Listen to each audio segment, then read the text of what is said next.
Hello, welcome to Ikons. I'm your host, Walt Smed. And again, from previous shows, we've had the California Rare Fruit Growers. And this is our third show.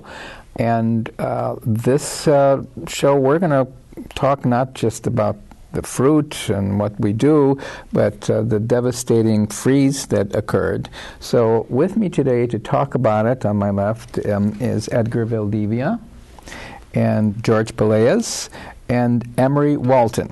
So we'll cover different areas. And to start with, CRFG, as it's most known by the members, it stands for the California Rare Fruit Growers. George, tell us a little bit about the CRFG organization. Well, it started in 1968 by two founding fathers, a man named Paul Thompson, the other one was John Riley. Mm-hmm. These were home gardeners that came up with the idea of developing an organization that would not only grow fruit, but also try to push the envelope and grow rare fruit. From all over the world. From all over the world. And the word got out. We got slowly but surely the membership grew to where it is today, over 3,000 members. And we're not only in other states, not just in California, but we're international now. We're in several countries. Wow. Okay, and besides the organizations, I understand you also put out a very fun magazine. Yes, we have a publication known as The Fruit Gardener. It's published bi-monthly with several interesting articles, recipes. But one of the main things that is in there, it's very informative and educational. We also publish an annual list of specialists in every particular type of fruit known. Well, I have, and I received this magazine, and the information in it, like I think the last one was about the history of chocolate, I remember reading, as you say, very informative. Or I remember reading in one of the newsletters about bananas and how beneficial they are. Everything, I never knew about that. You know, you buy them at the store and you know they taste good, but and they have some potassium, but there's so much more to it. So your organization really expands on the knowledge of all of these fruits and increasing the varieties that we have that we've never tasted. But well, if you know anything about nutrition, you don't need to take supplements if you eat things like this every day, because this is the real thing. This is the organic source. And just tasting it is encouraging enough to keep big difference between store-bought and homegrown. And most definitely, because I mean I've been an avid gardener as far as I can remember, and that came through my grandmother who got me interested in it. But let's switch a little bit to the changing climate and California gardener in this changing climate that this year has been one of the worst on record. And we've not only lost a lot of plants in our own backyards, but I guess the whole state has suffered from it. Edgar, do you want to talk a little bit about that? All right. Mostly California, in the latest time, we've been going towards the winters. They were mild, so a lot of people, we went to try to grow a lot of different type of semi-tropical plants. So we went into grow a lot of avocados. We went into grow chirimoyas, mangoes, so many other plants, because we've been thinking that the weather will be beautiful. But it has been. Yes. The problem is that we have the global warming now, and the atmosphere is changing so much. We have the current of El Nino that is changing direction, and for that reason, our weather is changing so badly that this past January of this year, 2007, we had the most terrible freeze in California. We got almost down to 22 degrees, and 22 degrees killed a lot of trees. So the farmers, they suffered a big loss in their orchards. The amount of dollars that's been lost in California is almost $2 billion. So it's a big loss. That's phenomenal. So, I mean, a lot of people are affected by it. but including, I mean, California produces a lot of vegetables besides fruit. The one main fruit, the oranges, was huge. Yes, the orange, they suffer a lot, the orange growth, and especially the avocado, because the avocado is more sensitive to the cold weather. The orange, at least they can tolerate up to 28. The avocado cannot tolerate up to 28. So the avocado plantations, they suffer so much.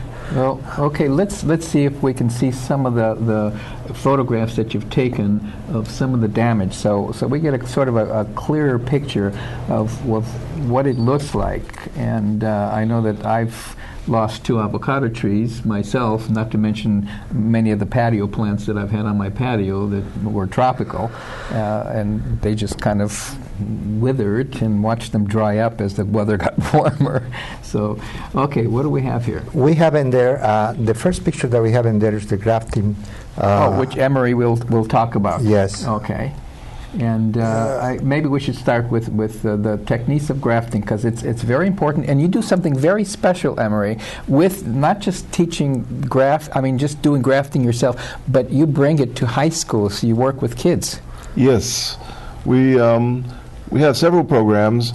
At our meetings in January, which are open to the public, we do have grafting demonstrations there. And we have a scion-wood exchange. Okay. Emery, let me interrupt you. First, let us know what is grafting? What exactly is grafting? I know what grafting is, but what is grafting? Okay. Grafting is taking a plant of a known variety and placing it onto another tree of similar variety. So it doesn't have to be the exact variety? No, it doesn't have to be the exact variety. No, in some instances we pick a rootstock, which is the plant onto which you will be grafting. We pick one that has special characteristics. The roots are resistant to diseases and things diseases like that. and to makes sense. And to particular soil conditions. And then we take a second variety, which is the scion, and which we will add to that tree. And that one is normally has better characteristics in the type of fruit that you will get. So you have your rootstock, and then on top of that you have the scion. Yes. Okay, and then what? Okay, and basically there are several techniques for grafting, but the one that we teach in the schools is something called a cleft graft. Basically, we split the rootstock right down the middle, maybe about 1.5 inches, and after we do that, we take the scion wood and using a grafting knife, we cut it down so that the one end looks something like a screwdriver tip. Okay, and then it wedges inside there. And it's wedged inside, exactly. Okay, but what's very critical, I understand, is where the bark meets the wood. That has to be very close, because that's where the nutrients. Yes, you go. need to align what they call the cambium layer. The cambium layer of the rootstock and the scion wood have to be aligned. And sometimes your rootstock and your scion wood do not have the same diameter. So what you do is you align one side, and it doesn't matter that the other side is not aligned, so long as one side is well aligned. So eventually it'll grow and encompass the other side, and it won't look like it's been grafted? Well, you may still get some appearances. Okay. It may still look like that, but the point is that the scion will grow. And the only way that it will grow is when the cambium layers have been aligned. Okay. And what... the main reason is to get a stronger and healthier producing fruit, a plant or a tree? The idea is to get a fruit that tastes better and maybe has some additional better characteristics, maybe a larger fruit, maybe one that produces fruit at a slightly different season. Okay, and let me ask you this. Can I have an apple tree grafted and have 2 or 3 varieties on it? you can have more than that. Wow. There are some with dozens of varieties, literally. Okay. And Emery, what do you do in the high schools? Because you go to these high schools and work with these kids. Do you do Yes. grafting? Yes, we do grafting. And it is interesting because we do give the children knives to use for this grafting. And we do have to be very careful that they do not cut themselves. Well, you teach them respect for these tools. Yes, Because it exactly. is a tool, and you use Yes. it as a tool. Exactly. But in fact, we come up with some students who are not even aware of which end of the knife is sharp. And, Well, then you proceed to teach them. yes, yes, we try to teach them. We work with apples because they are particularly easy to graft. They're one of the easiest. Okay. Yes, and what is the reaction or of some of these students? Because I mean, this is an art from my grafting. Yes. I remember my uncles doing grafting, and it just seems like such a mystery. So. To me, it always seemed difficult to achieve. But these students have successfully grafted, and yes, they have, and I am really amazed at how enthusiastic the students are. And without any solicitation from the teachers, we get thanks from the students, which I find extremely rewarding. So we know that they really enjoy it and appreciate us coming out there. well, which goes to show you how important it is to have hands-on of doing something with the students and being involved, and not just hands-on, but being part of the natural world and what you can do. I mean, too much of our youth grows up in cities, and they see fruits and vegetables at the supermarket and not in their natural state. Yes.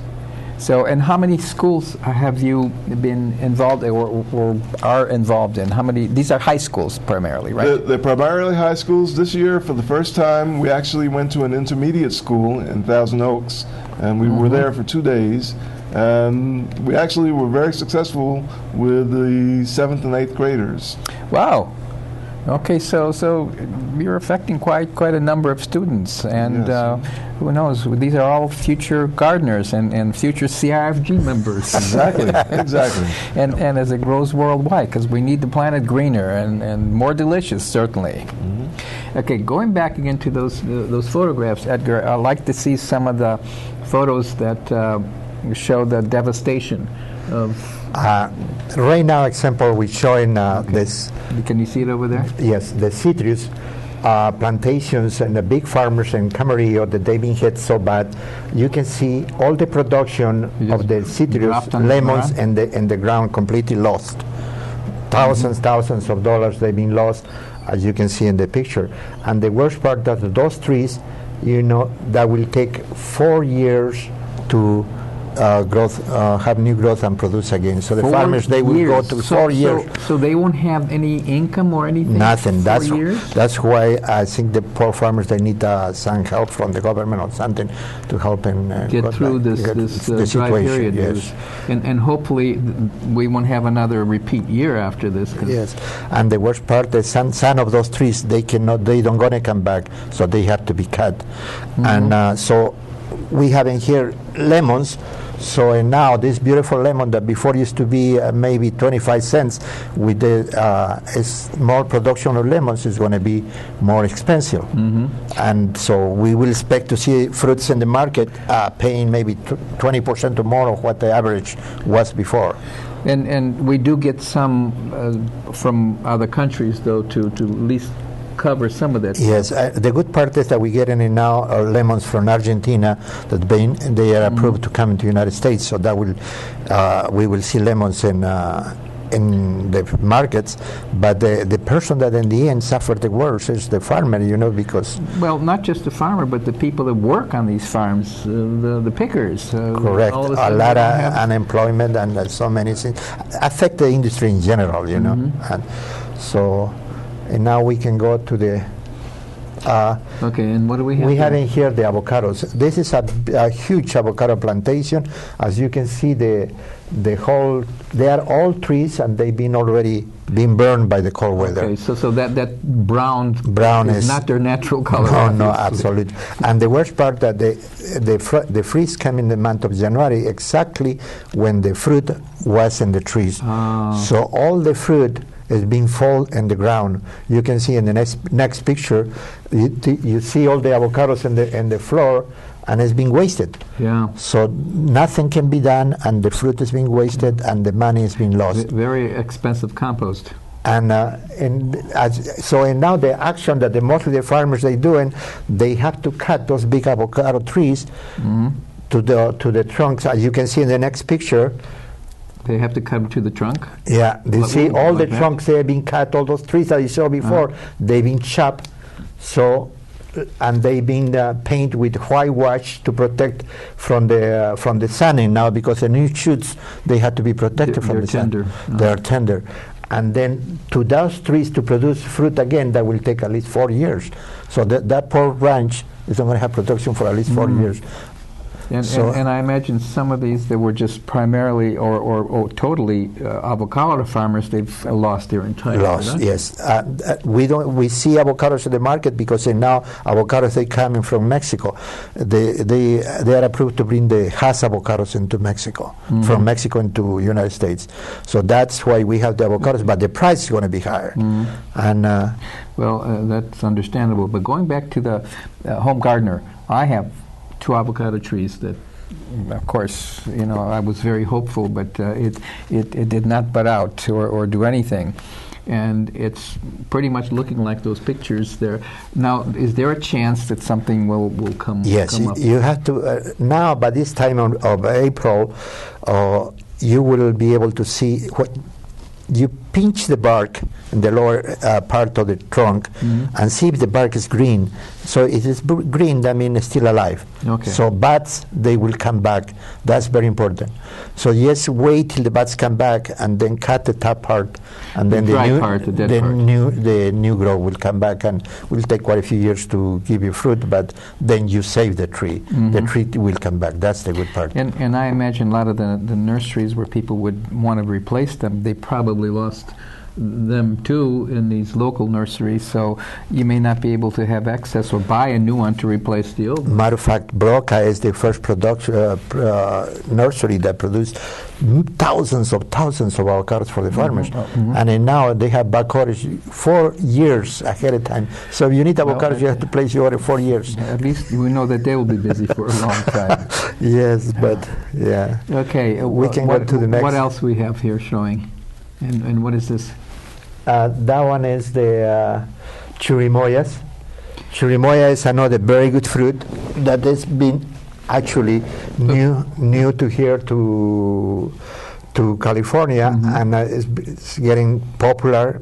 Very tasty fruit, but the problem is is very sensitive to the cold weather. So a lot of farmers that they have been growing in chirimoya, they got the frost, and exactly when the fruit was ready to be picked. So you can see in the next picture, the chirimoyas, they are completely in the ground. The chirimoyas have finally, and is this also chirimoyas over there? Yes, you see the whole, over there you have maybe 300 trees of chirimoyas. They've been burned completely.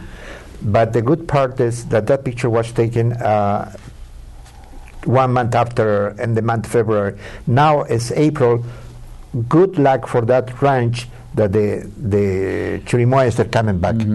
Because so the trees have been in lost. the last few years, chirimoyas have made it to the market, to the general market for the people to buy. But I imagine with this frost that we won't be finding many. Yes, it will be more expensive. Before there was $2 a pound, and now you see $5 a pound in the market. Well, very rare. But hoping that the next year, after that, we will have frost, so then we will have this wonderful fruit in the market. Okay, now, so far we've talked a lot about frost and the changing weather, but it's predicted that again here in the California area in the summer, we're going to have a very, very hot weather. So we've got another extreme. Now, anyone can come in on this one to offer suggestions for the common gardener. First of all, let's go back to the cold stuff. What can he do in next year to protect themselves and the plants? Just cover them or what? Yes, well, several things. One thing that has been recommended is to wrap your trunks with newspaper. Very good insulator, yes. Yeah, very, very simple thing. Yeah. And I wish I had done that with some of my trees. I didn't do it, but I know that is one successful technique. Other people use Christmas tree lights. They put Christmas tree lights in their trees. So it generates enough heat to keep... And just a small difference in temperature from those lights can make the difference between life and death for the tree. I used gunny sack. So during the day, the tree could breathe and absorb heat. And at night, when it got cold, it wouldn't lose it. And then the top of the tree, I used a plastic bag, trash bag. The thing is, you got to take it off before the sun comes up, because black plastic it's like an oven. Oh yeah, it gets much too hot. I know that they sometimes use it to kill weeds. It works. They put it, and it works very effectively. But I mean, I've even thought of the extreme, since I'm an avid gardener, to invest in a little greenhouse. To when things would seem like it's going to get very cold, you just try to pull everything in there, because it's not just the fruit trees, but a lot of people here in California have these exotic in containers ornamental plants. So if you have a space to pull them in the garage or whatever, that would be the easiest thing to do for that. But for anything that's outside, I think Emery said with wrapping them with newspaper. What about even covering these fruit trees that already have something on it? Like I have loquat trees, and the time of the year, all the buds were there and they're starting to form, and I lost everything on that. Would having covered them, would that have helped any? Yes, that will protect them. From the freeze. But remember too, if you cover with the flowers, you need the bees to go pollinate, and then you don't will have fruit. Well, when it gets cold, the bees won't be coming. So you're doing one thing and another thing. The good part that we learned from the cold weather is that affect sun plants, but for the other ones is very good. Except for the apples, the frost was excellent. Because they need cold weather. Yeah, that's what they call chill time. And I think George was saying something earlier, how his plum trees all of a sudden bloomed and they're just so full of plums. So some things it was beneficial for. Yes, definitely. For all the stone fruits, this year is going to be the best year in the market, because we will have peaches, plums, bluets, apricots, all those things that they needed cold weather. It's not all lost and not all devastation. So there is a little bit of hope there that we do have benefit from that to other plants. However, let's say the weather gets very, very hot, which is expected to get this summer. We're a lot of heat, and we may, because of our water situation, that we didn't have much rain. How do we conserve and keep our plants alive? That's going to be a tough thing to decision to make. Yes. Well, the good part is that we have so many systems of irrigation, and now we have the dripping system. We cannot throw out the water all over huge amounts, right? But the humidity goes straight into the tree, so that will save. Okay. What else? Is there any product on the market that you can mix in the soil or something? There is a product, yeah. It's this, I don't know the exact chemical name for it, but I believe it's called the Wet-In. And what it is, you pre-soak it so it expands. I believe this stuff expands something like 20 to 1. 20 to 1, which is quite a lot. So it starts in its dry form. In dry form, like a large sand or. I believe it's the same thing that's in the liners of Pampers.